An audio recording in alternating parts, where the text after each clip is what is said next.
सम्मानित देशवासियों को क्रांतिकारी जय भीम। साथियों, मुझे आशा नहीं उम्मीद है कि आपके घर परिवार, आपके मोहल्ले, आपके गांव, आपके शहर, आपके प्रदेश में सब सकुशल होगा।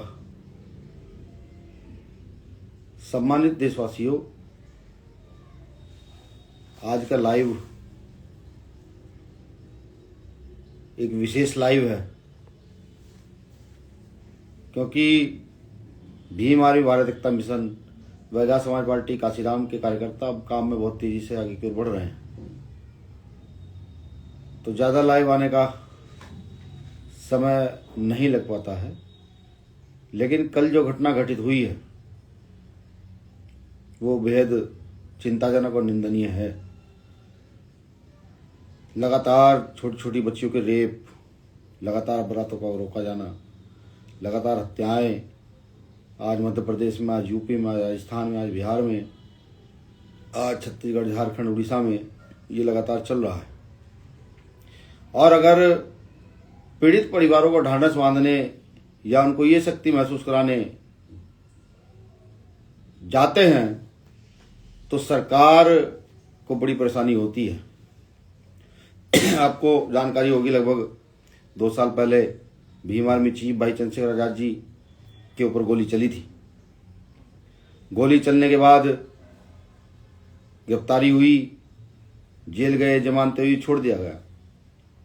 सवाल ये नहीं है, सवाल ये है कि आखिरकार सरकार एक ऐसे शख्स को जो हर गरीब, शोषित, वंचित के साथ खड़ा होता है उसके ऊपर हमला करवाकर उसकी हत्या क्यों कराना चाहती है। हमने पहले भी सीबीआई की मांग की थी।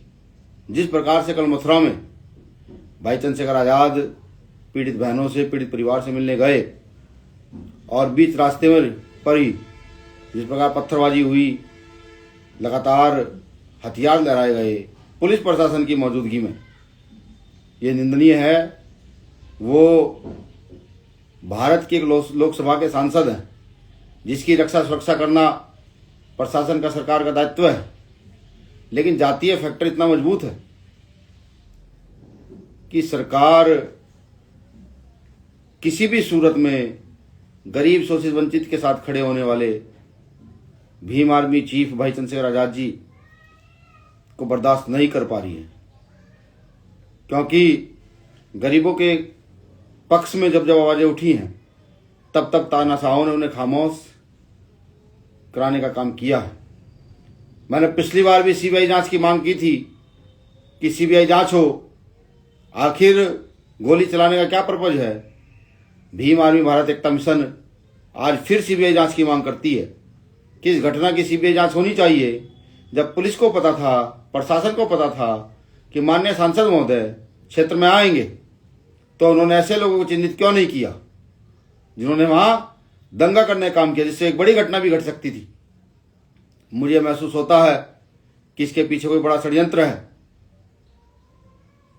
और भीम आर्मी चीफ भाई चंद्रशेखर आजाद जी की जान को बड़ा खतरा है। मैं भीम आर्मी की ओर से सरकार को आगाह कर दूं, अगर सरकार ये सोच बैठी है कि वो अपनी मनमर्जी करती रहेगी, जातीय व्यवस्था को बढ़ावा देकर के दबंगों को कुछ भी घटना करने की छूट देगी, तो वो लोग याद रखेंगे भीम आर्मी है। मैं भीम आर्मी के तमाम साथियों से, तमाम बहुजनवादियों से, तमाम संविधानवादियों से ये कहना चाहता हूं कि इस घटना को हल्के में लेना मुझे लगता है गलत। कि आज भी एक हमारे नेता जो हर गरीब, शोषित, वंचित के साथ खड़े होते हैं, उन पर हमला होना इस देश के मजदूर किसान पर हमला है, हर बहुजन समाज के व्यक्ति पर हमला है, हर उस व्यक्ति पर हमला है जो एकता, अखंडता की बात करता है, हर उस व्यक्ति पर हमला है जो संविधान में विश्वास रखते हुए संवैधानिक व्यवस्था को आगे बढ़ाने का काम करता है। आने वाली 3 तारीख को भीम आर्मी भारत एकता मिशन व आजाद समाज पार्टी काशीराम पूरे उत्तर प्रदेश में डीएम कार्यालय पर जाकर के रोष प्रकट करेंगे और ज्ञापन के माध्यम से कलेक्टर महोदय से मांग करेंगे कि वो सरकार तक सूचना भिजवाए, भीम आर्मी चीफ की सुरक्षा बढ़ाई जाए, वे इस घटना की पूर्णतया निष्पक्ष तौर पर सीबीआई जांच की जाए। वह पूरे देश के भीम आर्मी भारत एकता मिशन के साथियों से, वह आजाद समाज पार्टी काशीराम के साथियों से मैं कहना चाहता हूं कि मुझे लगने लगा है कि सरकार निरंकुश हो गई है। विपक्ष भी सरकार के साथ ही शायद साझा है। कल से घटना घटित हुई है। किसी नेता का मुझे कोई ये नहीं दिखा कि एक सांसद पर हमला हुआ, ये गलत। तो बताओ इन नेताओं को, पक्ष को बताओ, विपक्ष को बताओ कि जो भी सामंती विचारधारा में विश्वास रखते हैं उनके खिलाफ भीम आर्मी पहले थी, है और रहेगी। आने वाली 10 तारीख को पूरे देश में हम जिला कार्यालयों पर जाकर के कलेक्टर को अपना ज्ञापन सब प्रेषित करेंगे और अपनी शक्ति दिखाने का काम करेंगे कि हमारी मांगों पर त्वरित कार्रवाई की जाए। और अगर हमारी मांगों पर त्वरित कार्रवाई नहीं की जाएगी तो हम प्रदेशों की राजधानी में एक बड़े आंदोलन को संचालित करने का भी काम करेंगे। हम सड़क पर निकल के आर्टिकल 19 का प्रयोग करके संवैधानिक आंदोलन के लिए अपनी यात्राएं शुरू करेंगे। तब तक सरकार उन दोषियों को या उनके पीछे खड़े जो लोग हैं उनको चिन्हित नहीं कर लेती है, तब तक भीम आर्मी अब शांत नहीं बैठेगी। साथियों, ये तो बात रही भाई चंद्रशेखर आजाद जी के ऊपर हमले की। अब मैं बात कर लूं बोध गया में मां बोधि मंदिर जो है उस पर मनोवादियों का लगातार कब्जा बढ़ रहा है। वहां एक बड़ा आंदोलन चल रहा है। मैं वहां गया था 3 दिन पहले, तो मैं वहां आश्वासन भी देकर आया हूं। मेरे जाने के बाद प्रशासन हरकत में आया है, सरकार हरकत में आई है कि भीम आर्मी ने एंट्री कर दी है। अब परेशानियां खड़ी होंगी। कल रात 2 बजे वहां से जो मान्य भंते वो शांति से वहां भूख हड़ताल कर रहे थे, उनको जबरदस्ती उठा करके हॉस्पिटल में एडमिट कराया गया और उनको डराया धमकाया भी गया। इस आंदोलन के साथ साथ ही मां बोधि विहार का आंदोलन भी हम लोग बड़ी मजबूती से चलाएंगे। सब लोग तैयारी करें।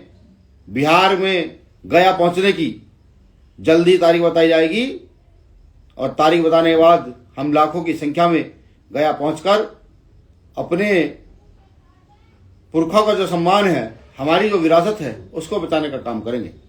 मैं तारीख दोबारा से बता दूं कि परसों यानी कि 3 तारीख को, आने वाली 3 तारीख को उत्तर प्रदेश के सभी जिला कार्यालयों पर, कलेक्टर कार्यालयों पर भीम आर्मी भारत एकता मिशन व आजाद समाज पार्टी काशीराम सामूहिक तौर पर अपना ज्ञापन प्रेषित करेगी, अपना रोष प्रकट करेगी, बिल्कुल संवैधानिक दायरे में। और आने वाली 10 तारीख को भीम आर्मी भारत एकता मिशन व आजाद समाज पार्टी काशीराम और हमारी सारी यूनिटें पूरे देश में एक ही दिन कलेक्टर कार्यालय पर जाकर के अपना रोष प्रकट करने का काम करेंगी, जिससे हम सरकार को ये बता सकें कि हम तुम्हारी इस व्यवस्था से डरते नहीं हैं।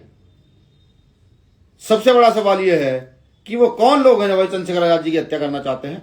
लगातार उन पर जिस प्रकार के हमले हो रहे हैं ये निंदनीय है। ये भीम आर्मी बिल्कुल बर्दाश्त नहीं करेगी।